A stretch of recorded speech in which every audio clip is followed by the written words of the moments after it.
누가복음 2장 1절부터 14절 말씀을 중심으로 해서 구주가 나셨도다라는 제목으로 함께 은혜를 나누고자 합니다. 성탄절이 가까워져 참 날씨가 춥고 그러지만 우리가 복음으로 따뜻한 그런 삶을 사시기를 주님의 이름으로 부탁을 드리고, 또 오늘 말씀을 듣고 하나님의 뜻이 무엇인지, 그래서 예수님이 이 땅에 오신 이유를 알고 또 하나님의 그 사랑을 알고 우리도 사랑을 실천하면서 살아가고, 우리도 이렇게 오늘 본문 말씀처럼 구주가 나셨도다 라고 선포하는 것처럼 우리 모두들도 그런 선포가 우리의 입에서 또 우리의 삶에서 드러나기를 주님의 이름으로 부탁을 드립니다. 오늘 본문 말씀은 예수님께서 베들레헴에서 탄생하신 그런 사실을 말씀하고 있습니다.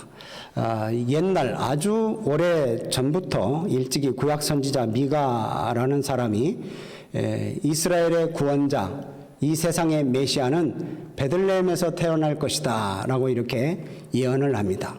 여기 미가서 5장 2절 말씀 보면 그렇게 나오죠. 베들레헴 에브라다야, 너는 유다 족속 중에 작은 그런 고울이지만 이스라엘을 다스릴 자가 거기서 나올 거다. 근데 그의 근본은 상고에 있고 영원에 있다. 바로 예수 그리스도 하나님이심을 미리 예언을 했었습니다. 그 예언대로 모든 일들은 다 진행이 되어집니다. 그 진행이 되어질 때 오늘 여기 본문 말씀에 보면 가이사 아구스도라는 사람 때에 바로 이 미가 선지자가 예언했던 그 말씀이 이루어지게 되는 거죠. 그래서 모든 일을 주관하시는 분은 역사의 주인이신 하나님이심을 여러분 꼭 이렇게 발견하시고 신앙생활 하시기를 바랍니다.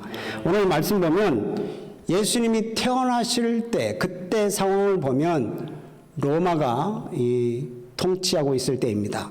그때 로마의 황제는 굉장한 힘이 있었고 굉장한 권력이 있었습니다. 근데 그때 그 로마 황제가 누구냐? 가이사 아구스토라고 하는 사람입니다. 이 사람은 본명은 이게 아닙니다. 본명은 가이우스 옥타비우스인데 이 아구스토라고 하는 이 이름은 그냥 호칭이에요. 위대하고 고귀하고 그리고 지극히 숭배받는 자라고 하는 칭호로 가이사 아구스토라고 이렇게 부르는 거예요. 아무튼 이 사람이 통치를 아주 잘했습니다. 로마에서 볼 때는 잘하는 거죠. 통치력도 있었고 행정력도 있었습니다. 그래서 로마의 평화, 로마의 번영이 계속 지속됐어요. 그래서 이제 로마의 대부다 이렇게까지 얘기할 정도로 이 가이사 아구스토가 아주 정치를 잘했습니다. 근데 이때 당시에 로마가 이 세계를 거의 주름 잡았던 그런 시대이기 때문에 왕이 되면, 로마의 왕이면 강력한 권세를 행했습니다. 그래서 말 한마디면 천하를 움직이는 거죠. 그래서 이 가이사 아구스토가 로마 안으로 다 정복한 그러한 속국들을 잘 다스리는 그런 방법 중에 하나가, 그런 정책 중에 하나가 인구조사였습니다. 그래서 오늘 우리가 본문 말씀 보면 가우스도가 영을 내려서 뭐 하라고 그래요? 1절 말씀 보면 다 뭐 하라? 호적하라. 호적을 다 하라는 거예요.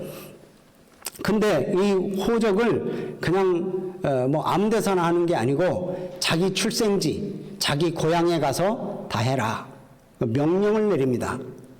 그래서 모든 속국들이, 로마의 속국들이 다 호적을 하러 갑니다.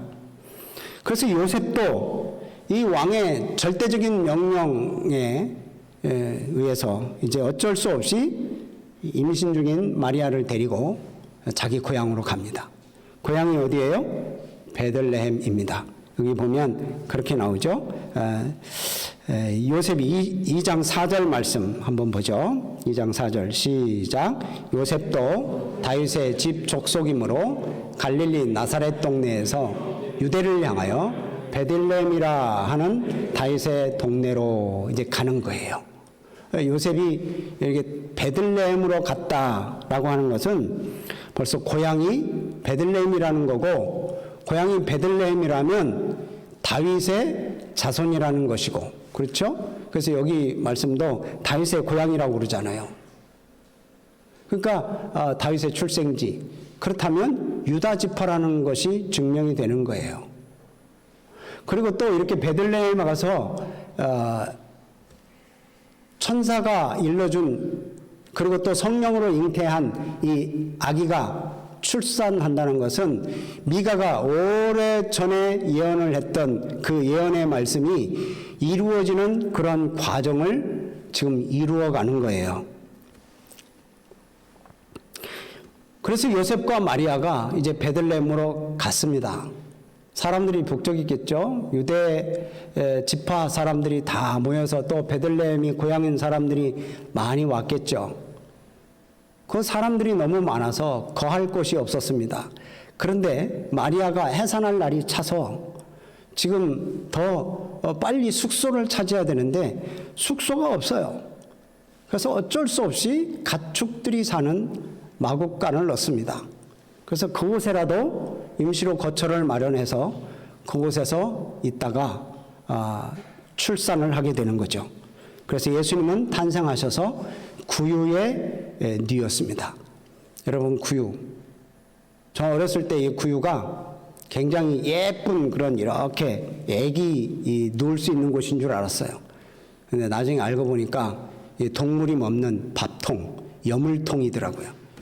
우리 시골에 있을 때 그 여물통 아시죠? 큰 통나무 가지고 가운데 푹 파가지고 깊이 파서 거기다가 염을 쭉 넣고 그냥 막 먹게 하는 그 여물통. 그 여물통인데 거기에다가 임시로 이렇게 깨끗이 씻긴 했겠죠. 근데 거기에서 천으로 다시 싸서 이렇게 그 구유에 예수님이 누워 계시다는 거예요. 예수님이 화려한 궁전에서 태어나신 것이 아니고 정말 멋진 호텔에서 태어나신 것이 아닙니다. 예수님이 낮고 천한 곳에서 태어나셔서 짐승들이 먹을 음식을 담는 그릇, 그 여물통, 그 여물통에서 이제 누이신 거예요. 그때 당시에 아무리 가난하고 아무리 비천한 사람이라고 해도 마국간에서 탄생한 사람이 있었을까요?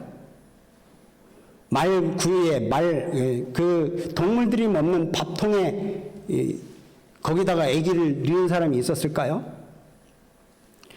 여러분, 참 근본이 하나님이신 예수님께서 이 하늘의 영광을 떠나서 이 땅에 오셔서 그 여물통 밥그릇과 같은 낮고 초라한 곳에 누워 계시다는 것, 여러분, 이것은 하나님, 그 지극히 높으신 하나님이 극도로 낮추신 그런 모습입니다.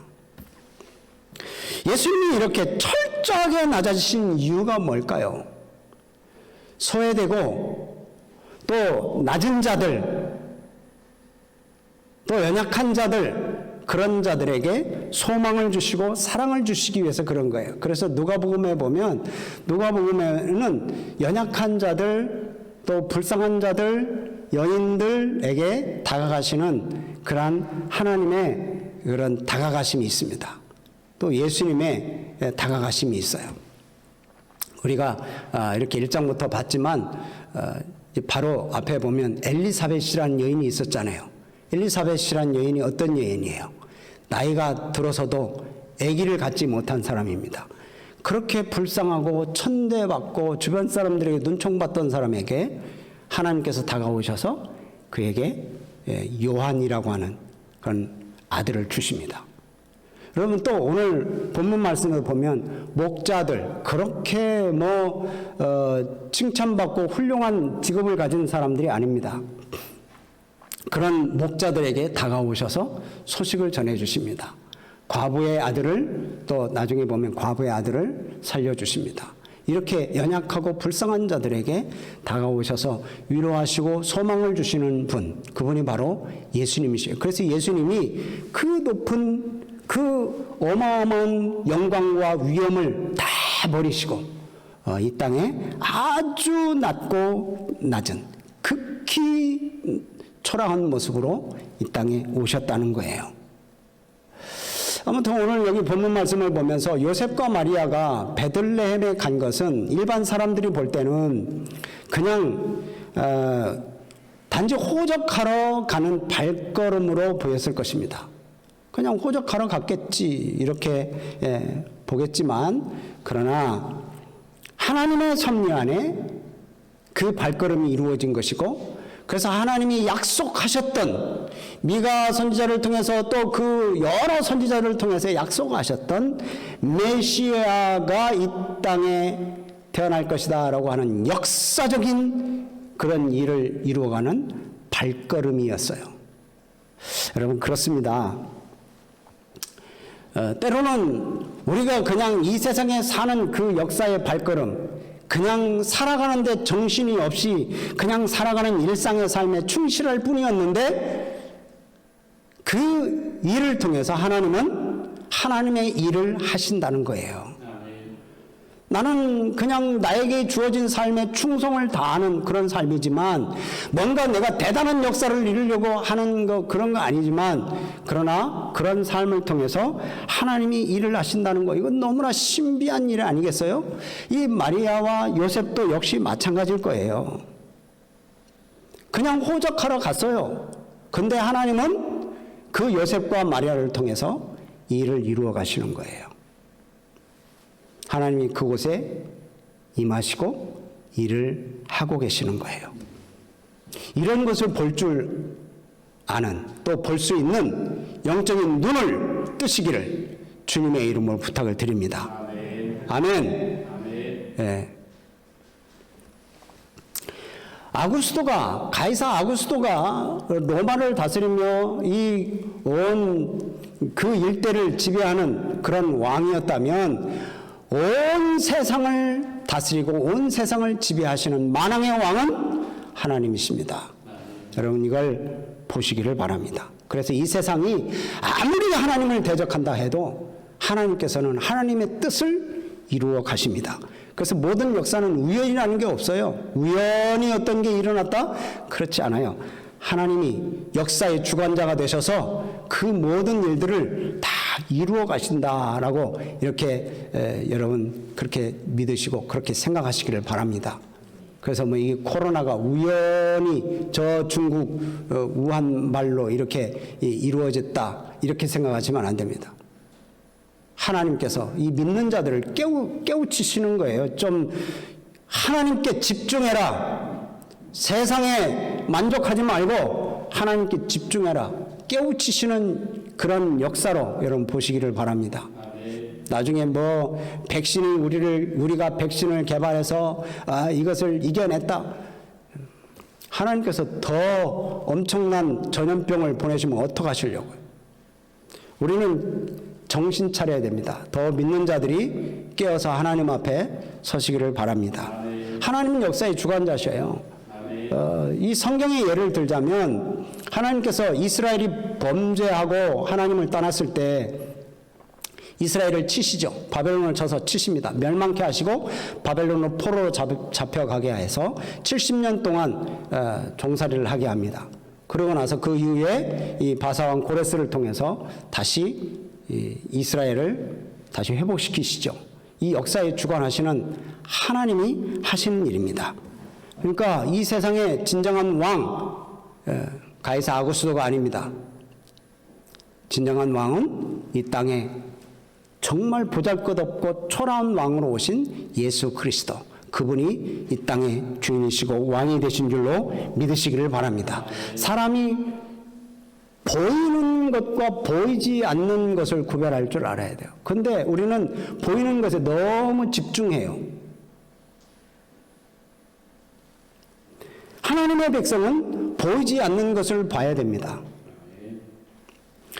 안타까운 것은 그럼에도 불구하고 우리 모든 사람들이 보이는 것에만 너무 집중한다는 거죠. 예수님의 탄생 사건을 통해서, 이 탄생하신 일을 통해서 우리는 눈에 보이는 세상과 눈에 보이지 않는 그런 세계를, 하나님의 역사를 볼 줄 알아야 합니다. 오늘 본문 말씀 보면, 우리가 지금까지 이렇게 본문 말씀 보면 예수님의 탄생은 초라한 것 같아요. 볼품 없는 것 같아요. 그냥 말밥통, 동물 여물통에 그렇게 나셔서 거기에 누워 계시는 그런 모습. 세상은 너무도 조용하고 아무도 예수님 오심을 반겨주지 않고 영접하지 않는 것 같아요. 그런데 정말 하나님의 나라에서는 정말 엄청난 일이 벌어집니다. 뜻밖의 사람을 하나님은 초청을 하셔요. 그게 왕도 아니고 유명한 사람도 아니었습니다. 들에서 양을 치는 목자들이었습니다. 목자들, 소외되고 천하게 여겼던 그런 사람들입니다. 그냥 평범한 사람들입니다. 그 사람들에게 찾아오시는 거예요. 예수님이 이렇게 낮고 천한 사람들, 그런 사람들에게 다가오셔서 찾아오셔요. 그런 사람들의 구주가 되신다는 거예요. 아멘. 자, 여기 보세요. 자, 그 다음에 보면 이 목자들을 초청하는데, 목자들이 밤에 자기 양떼를 치고 있었습니다. 근데 갑자기 주의 천사가 나타나요. 주의 사자가 나타나요. 9절 말씀 한번 보세요. 9절 시작. 주의 사자가 곁에 서고 그들을 두루 비추매 크게 무서워하는지라. 아멘. 목자들은 천사가 나타나니까, 또 하나님의 영광이 비추니까 막 깜짝 놀랍니다. 너무 무섭고 두렵고 떨려요. 하나님의 빛을 보면 하나님 앞에 감히 설 수 있는 자들이 아무도 없습니다. 하나님 앞에 서면 죽음을 당하기 때문에 그래요. 근데 이런 두려움을 갖고 있을 때 천사들이 그들을 격려합니다. 무서워하지 말아라. 두려워하지 말아라. 내가 너희들에게 아주 기쁜 소식을 전해줄게 하는 내용인데, 10절 말씀 보세요. 10절 시작. 천사가 이르되 무서워하지 말라. 보라, 내가 온 백성에게 미칠 큰 기쁨의 좋은 소식을 너희에게 전하노라. 예. 천사들이 큰 기쁨의 소식을 전해준다는 거예요. 이 엄청난 소식인데, 이 천사가 이 목자들에게 전하는 그 마음은 여러분 얼마나 막 지금 흥분되고 떨리고 막 그렇겠어요. 엄청나게 큰 기쁨의 소식인데, 온 세상에 이르는 그런 소식, 너희들에게만 이르는 소식이 아니다. 온 세상의 기쁜 소식이다. 이걸 지금 전해주는 거예요. 그 기쁜 소식이 뭐냐? 11절 한번 큰 소리를 읽어봐요. 시작. 오늘 다윗의 동네에 너희를 위하여 곧 그리스도 주시니라. 예, 이 동네에 구주가 나셨다. 구주라는 게 뭐예요? 세상을 구원할 구세주, 세상을 구원할 주님, 메시아, 구원자가 나셨다. 그것을 뭐 이제 이 천사가 목자들에게 선포를 하는 거예요. 야, 가장 큰 기쁜 소식은 바로 이 구주가 나셨다는 거다. 이 세상을 구원할 자. 예수님의 탄생이 온 인류의 큰 기쁨이 되는 그 이유가 있습니다. 온 인류의 죄의 문제를 해결해 주셨습니다. 저와 여러분들의 죄의 문제. 우리는 이 모든 사람들이 죄를 지어서 하나님의 영광에 이를 수가 없습니다. 이것은 돈으로 해결할 수도 없고, 많이 배웠다고 해결할 수 있는 것도 아니고, 명예나 권세로 해결할 수 있는 거 아니에요. 어떤 자격이 되었다고 해결되는 거 아니에요. 이거 해결하려면 죄 없으신 예수님이 우리 죄신 십자가를 대신 지시고 죽으셔야만 해결이 되는 거예요. 그래서 예수님이 이 땅에 오신 거예요. 십자가에 죽으시려고 이 땅에 오신 거예요. 그래서 우리의 죽음의 문제를 해결해 주셨어요. 그래서 예수님의 탄생은 한 사람의 기쁨의 소식이 아니라 온 세상 모든 사람들에게 기쁨의 소식이 된다는 거예요. 모든 사람들에게. 그래서 그냥 기쁜 소식이 아니라 큰 기쁨의 소식이에요. 이보다 더 큰 기쁨의 소식이 어디 있어요? 그럼 바로 이게 복음이거든요. 이걸 누가 전해줬어요? 천사가 전해줬어요. 천사가 목자들에게. 천사가 처음에 이렇게 전해졌는데 이제 그 목자들이 전해지고 그래서 이제 우리에게까지 이르렀어요. 그럼 이제는 누가 전해야 돼요? 또 천사가 전해야 돼요? 우리가 전해야 돼요. 뭐라고요? 구주가 나셨다고. 예수님이 나셨다고. 이 세상을 구원할, 우리의 죄의 문제를 해결할 예수님이 오셨다. 그 예수님을 믿으면 우리가 영원한 생명을 얻는다. 그것을 우리가 전해야 되는 거예요. 하나님께서는 그것을 우리가 알기를 원하는 거예요. 그래서 온 세상 구원하신 구세주가 나셨다라고 이렇게 선포를 해야 되는 거죠. 자, 천사들이 이제 이렇게 목자들에게 나타나서 구주가 나셨다라고 선포한 이후에 정말 그 이후에는 엄청난 광경이 벌어집니다. 정말 이 세상 사람들이 볼 수 없는 정말 온 세상의 주관자이신 왕의 왕 탄생을 경배하는 그러한 찬양하는 모습이 나옵니다.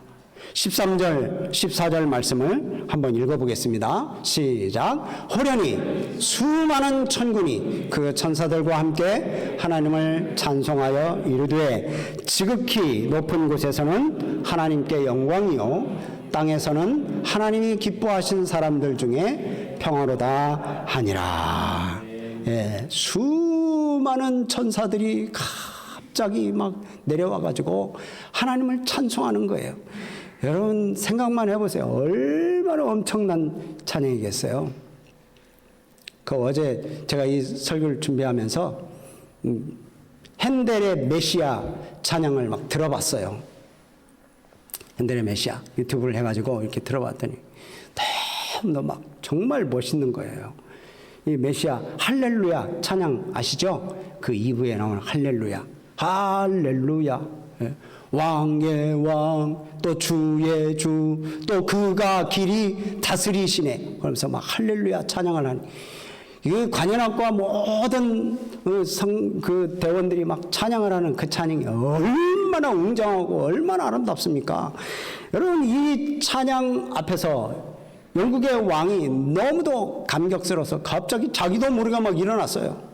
그러니까 모든 사람들이 다 일어나가지고 이 곡이 끝날 때까지 서서 막 그 음악을, 그 찬양을 같이 함께 한 거예요. 여러분, 이 핸델의 메시아를 그렇게 들으면서도 감격해서 놀라고 그렇게 자기도 모르게 일어나서 경배를 드리는데, 여러분, 수많은 천군 천사가 하나님을 찬양할 때 여러분 얼마나 아름다운 찬양이겠어요? 한번 생각해 보세요.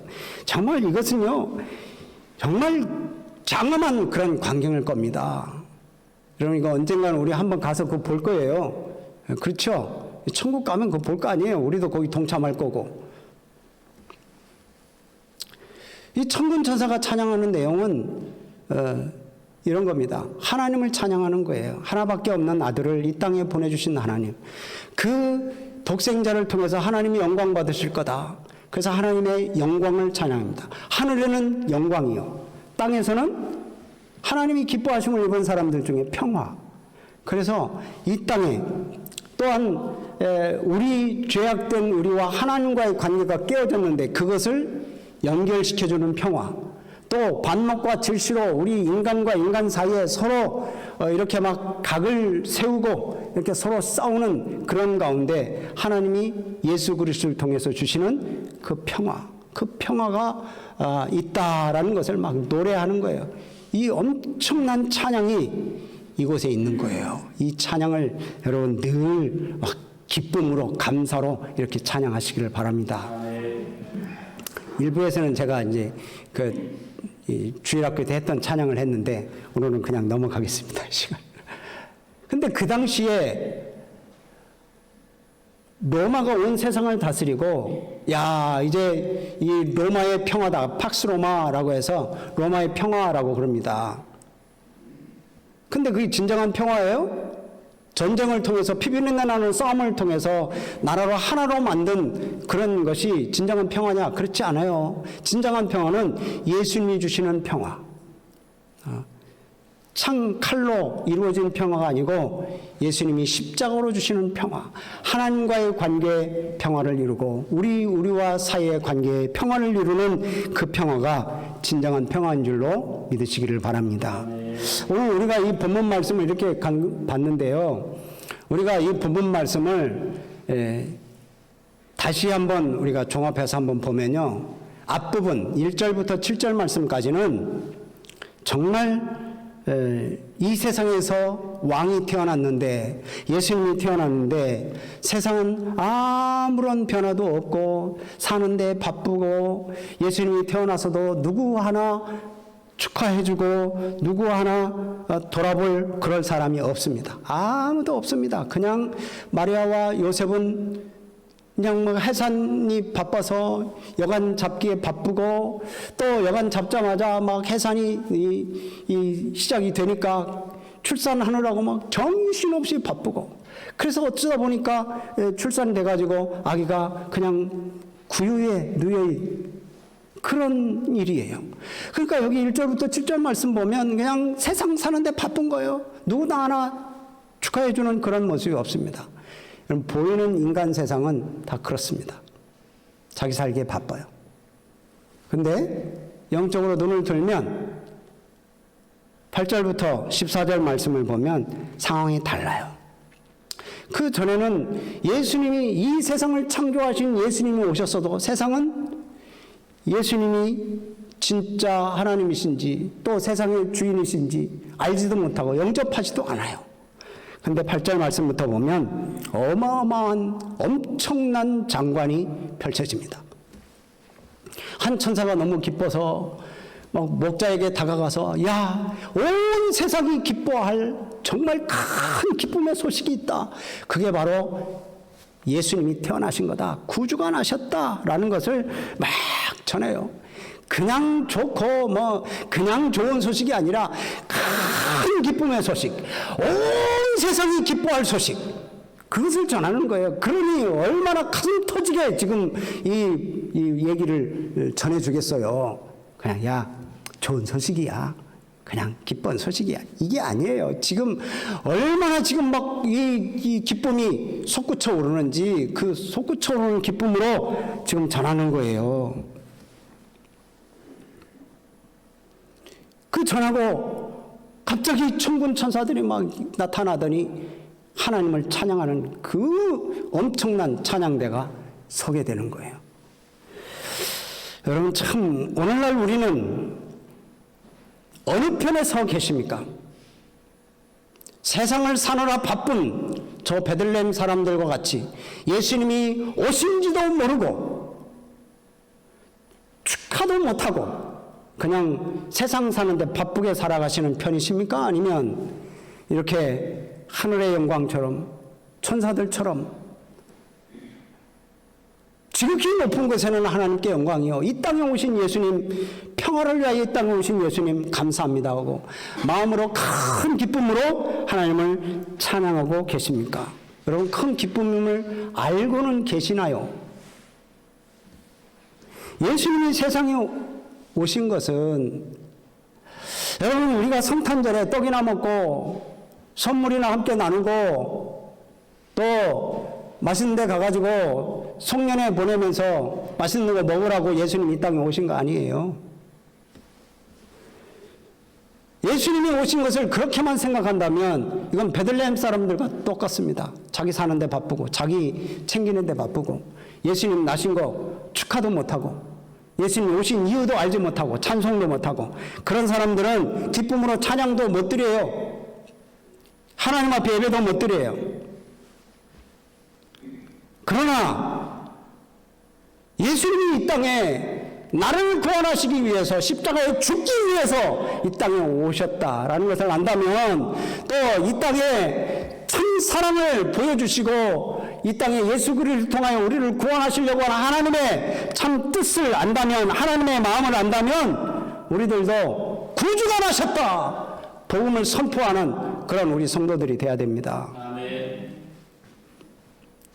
근데 이 복음의 선포는요, 말로만 되는 게 아니에요.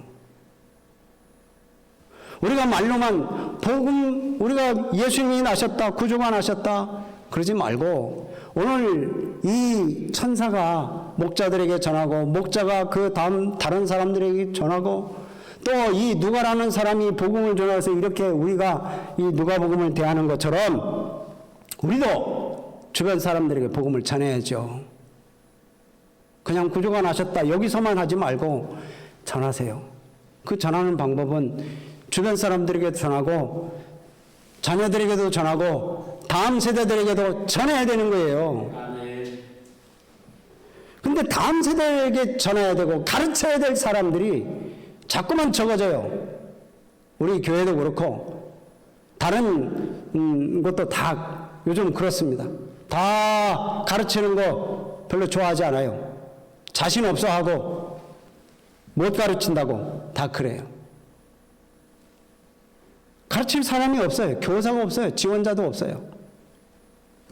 여러분, 다음 세대에 주가 나셨다고 선포할 그런 마음을 가지고 헌신하시기를 바랍니다. 또 온 세상 사람들이 기뻐할 이 소식을 전하는데 그런데 우리가 더 관심을 가져야 돼요. 선교사들의 그 사역에 관심을 가지시기를 바랍니다. 마음을 같이 하고 관심을 갖고 또 힘을 모으고 협조하는 사람들이 바로 구주가 나셨다고 선포하는 사람들이에요. 말로만 하지 마시고 우리가 이 성탄절에 정말 뭘 생각해야 됩니까? 늘 예수님을 생각해야 되지만 더 깊이 생각해 보세요. 예수님이 이 땅에 오셨어요. 연약하고 불쌍한 우리들을 위해서 다 주시기 위해서 오셨어요. 생명까지 십자가에서 다 내주시기 위해서 예수님이 오셨어요. 그래서 우리는 그거 어떻게 해요? 그냥 성탄절에 헌금 내면 끝이에요?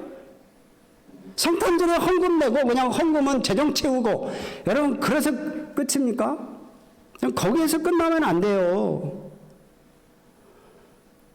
예수님이 다 내어주신 것처럼 우리도 다 내어줄 각오하고 살아야 됩니다. 그러니까 성탄절에 이렇게 하나님 앞에 헌금 드리는 것도 이 살리는데 올인할 수 있도록 여러분 꿈과 비전을 가지세요.